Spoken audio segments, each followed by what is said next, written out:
آج کی ویڈیو میں ہم چمگادڑ کے حوالے سے حیران کن معلومات آپ کو بتائیں گے اور یہ بھی بتائیں گے کہ چمگادڑ جیسی عجیب الخلقت مخلوق کو حضرت عیسیٰ علیہ السلام نے کیوں پیدا فرمایا اور چمگادڑ سے تمام پرندے نفرت کیوں کرتے ہیں۔ دوستوں، آپ کو بتاتے چلیں کہ چمگادڑ ایک ممالیہ جانور ہے جو اڑ سکتا ہے، اس لیے اس کو پرندہ سمجھنا چاہیے۔ کہتے ہیں کہ چمگادڑ تمام ممالک جانوروں میں سے سب سے زیادہ بدنام اور ممکنہ طور پر سب سے زیادہ خوفناک مخلوق ہے۔ یاد رہے کہ چمگادڑ ایک اڑنے والا ممالات جانور ہے جو کہ جانوروں کی جماعت وملیا سے تعلق رکھتا ہے، کیونکہ یہ انسان ہی کی طرح اپنے بچوں کو دودھ پلاتا ہے، لیکن یہ دوسرے پرندوں کے برعکس جو اڑنے کے ساتھ ساتھ چل بھی سکتے ہیں، اپنے پاؤں پہ کھڑے ہونے اور چلنے کی صلاحیت نہیں رکھتا۔ چمگادڑ نے اپنے ارتقاء سے ہی پنجوں کو ایسی شکل دی ہے، وہ اسے ہوا میں اڑنے میں مدد ہی نہیں کرتے بلکہ ہوا میں سہارا بھی فراہم کرتے ہیں۔ اس کی حیران کن بات یہ ہے کہ آرام کرنے کے لیے چمگادڑ کا آسان ترین طریقہ سر کے بل لٹک جانا ہوتا ہے۔ یہ بھی قدرت الہی کا ایک عجب شاہکار ہے۔ یہ جانور الٹا لٹک کر ہی آرام پاتا ہے۔ یہ درختوں کی شاخوں سے اپنی خصوصی قسم کے پنجوں کی مدد سے لٹک جاتے ہیں جو ان کے پروں کے کنارے پر موجود ہوتے ہیں۔ دوستوں، چمگادڑ کے بارے میں سب سے حیرت انگیز حقیقت یہ ہے کہ یہ پرندہ کھاتا پیتا بھی منہ سے اور فاصل مادوں کا اخراج بھی منہ سے ہی کرتا ہے۔ رات کی تاریکی میں اس کی پرواز عجیب ترین ہوتی ہے۔ اندھیری رات میں چمگادڑ کا انتہائی سرعت کے ساتھ پرواز کرنا اور کسی چیز سے اس کا نہ ٹکرانا اس قدر تعجب انگیز ہے کہ بس پیارے دوستوں، جتنا بھی اس پر غور کیا جائے، اس پر اسرار پرندے کے بارے میں نئے نئے اثرات معلوم ہوتے ہیں۔ یہ پرندہ رات کی تاریکی میں ایسی سرعت و شجاعت کے ساتھ پرواز کرتا ہے کہ جیسے ایک تیز اڑنے والا کبوتر دن کے اجالے میں پرواز کرتا ہے۔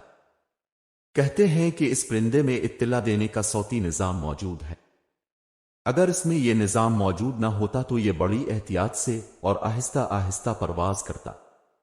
دوستوں، آپ کو بتاتے چلیں کہ چمگادڑوں کو فلموں میں نہایت خوفناک جانور کے روپ میں پیش کیا جاتا رہا ہے اور ان کو بار بار فلموں میں خون چوسنے والے پرندے کے طور پر دکھایا گیا ہے۔ چمگادڑ کی ایسی ہی کچھ اقسام ضرور موجود بھی ہیں، لیکن عام آبادی میں پایا جانے والا یہ پرندہ در حقیقت کافی معصوم قسم کا پرندہ ہوتا ہے۔ دوستو، چمگادڑ کے حوالے سے مزید دلچسپ معلومات بھی آپ کو بتائیں گے، لیکن پہلے آپ کو اس کی تخلیق کے بارے میں بتاتے ہیں کہ کیا چمگادڑ کو سیدنا حضرت عیسیٰ علیہ السلام نے بنایا ہے۔ یاد رہے، جب اللہ تعالیٰ نے ہر چیز پیدا کی ہے تو چمگادڑ بھی اسی نے بنائی ہے، کیونکہ کسی آیت حدیث مبارکہ میں یہ بیان نہیں ملتا چمگادڑ حضرت عیسیٰ علیہ السلام نے پیدا کی ہے۔ ہاں، یہ ضرور قرآن پاک میں آتا ہے کہ حضرت عیسیٰ علیہ السلام مٹی سے پرندے کی شکل بنا کر اس میں پھونک مارتے تو وہ اللہ کے حکم سے اڑ جاتا، جیسا کہ قرآن مجید میں ہے سورہ العمران، اور وہ بنی اسرائیل کی طرف رسول ہوگا، ان سے کہے گا کہ بے شک میں تمہارے پاس تمہارے رب کی جانب سے ایک نشانی لے کر آیا ہوں۔ میں تمہارے لیے مٹی سے پرندے کی شکل جیسا ایک پتلا بناتا ہوں، پھر اس میں پھونک مارتا ہوں سو وہ اللہ کے حکم سے فوراً اڑنے والا پرندہ ہو جاتا ہے۔ دوستوں، یہ اللہ تعالیٰ کی طرف سے حضرت عیسیٰ علیہ السلام کو عطا کردہ معجزہ تھا، لیکن یہ بات کسی روایت میں موجود نہیں کہ چمگادڑ کو حضرت عیسیٰ علیہ السلام نے پیدا کیا ہے، اسی لیے ایسا ماننا درست نہیں ہے۔ چمگادڑ بھی باقی مخلوق کی طرح ایک مخلوق ہے جو اللہ تعالیٰ کی تخلیق کرتا ہے۔ دوستو، آپ کو بتاتے چلیں کہ چمگادڑوں کو عموماً دو اقسام میں تقسیم کیا جاتا ہے۔ اول، میگا کروپیٹرا جو بڑی ہوتی ہیں، دو مائکرو جو چھوٹی ہوتی ہیں۔ بعض بس اتنی بڑی ہوتی ہیں کہ پروں کا پھیلاؤ 5 فٹ تک ہو سکتا ہے، اور بعض اتنی چھوٹی کہ یہ صرف 6 انچ ہوتا ہے۔ کہا جاتا ہے کہ چمگادڑوں کی 3 انواع خون پیتی ہیں، ان کی کل 1200 انواع ہیں۔ تمام دوسرے ممالک کی طرح چمگادڑ کے بچے ماں کا دودھ پیتے ہیں، لیکن یہ واحد ممالیہ ہے جو اڑ سکتا ہے۔ بعض گلہریوں اور ان سے ملتے جلتے مویلے بڑی چھلانگیں لگا سکتے ہیں، جو اڑان معلوم ہوتی ہے، لیکن اسے صحیح معنوں میں اڑنا نہیں کہا جا سکتا۔ کہتے ہیں کہ اڑنے کو ممکن بنانے کے لیے چمگادڑیں دینے اپنی خوراک بہت تیزی سے ہضم کرتی ہے۔ بعض اوقات وہ 30 سے 60 منٹ میں خوراک مکمل ہضم کر لیتی ہے۔ اس کی وجہ سے ان کا وزن کم رہتا ہے۔ چمگادڑ سے جڑی ایک حیران کن حقیقت یہ بھی ہے کہ چمگادڑوں سے خارج ہونے والے فضلے میں پوٹاشیم نائٹریٹ کی مقدار زیادہ ہوتی ہے، جس کی وجہ سے اسے بطور کھاد بھی استعمال کیا جا سکتا ہے، اور اس میں سے قلمی شورا نکال کر بارود اور دھماکہ خیز مواد تیار کیا جاتا ہے۔ اور کہا جاتا ہے کہ امریکی خانہ جنگی میں چمگادڑوں کے فضلے کو اس مقصد کے لیے بہت زیادہ استعمال کیا گیا ہے۔ جب وہ اڑنے کے لیے تیار ہوتی ہے تو خود کو نیچے پھینکتی ہیں، اور گرنے سے پیدا ہونے والی رفتار انہیں اڑان بھرنے میں مدد دیتی ہے۔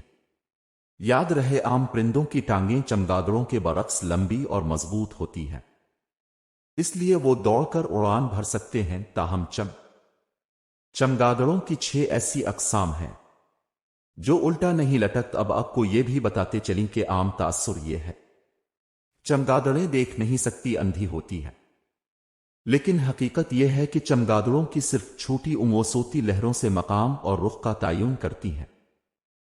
کیونکہ وہ دیکھ نہیں سکتی، بڑی چمگادڑوں کی نظر انسانوں سے بھی بہتر ہوتی ہے۔ کہتے ہیں کہ بیشتر چمگادڑیں اپنی صوتی لہروں کو کے طور پر استعمال کرتے ہوئے اپنی جذباتی کیفیات بیان کرتی ہیں، مگر یہ صلاحیت فاصلے کے اعتبار سے کافی محدود ہوتی ہے۔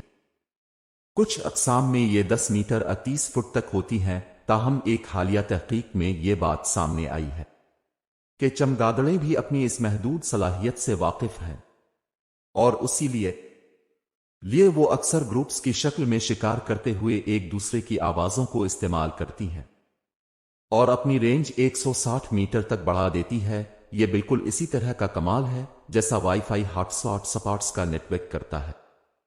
چمگادڑ نے خفیہ سنگن لینے کی مؤثر صلاحیت رکھ دی، اور خوراک حاصل کرنے والی دیگر چمگادڑوں کی باتیں سن کر انہیں اپنی غذا کے حصول کے لیے بطور گائیڈ استعمال کرتی ہے۔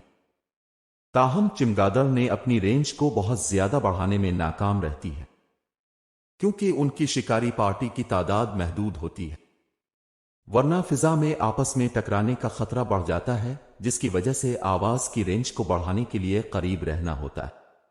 ماحولیاتی ماہرین کے مطابق ان کے منہ میں ایسا مادہ ہوتا ہے جو ایک چیخ کی آواز نکلتی ہے، جس سے انہیں فاصلہ متعین کرنے میں مدد ملتی ہے۔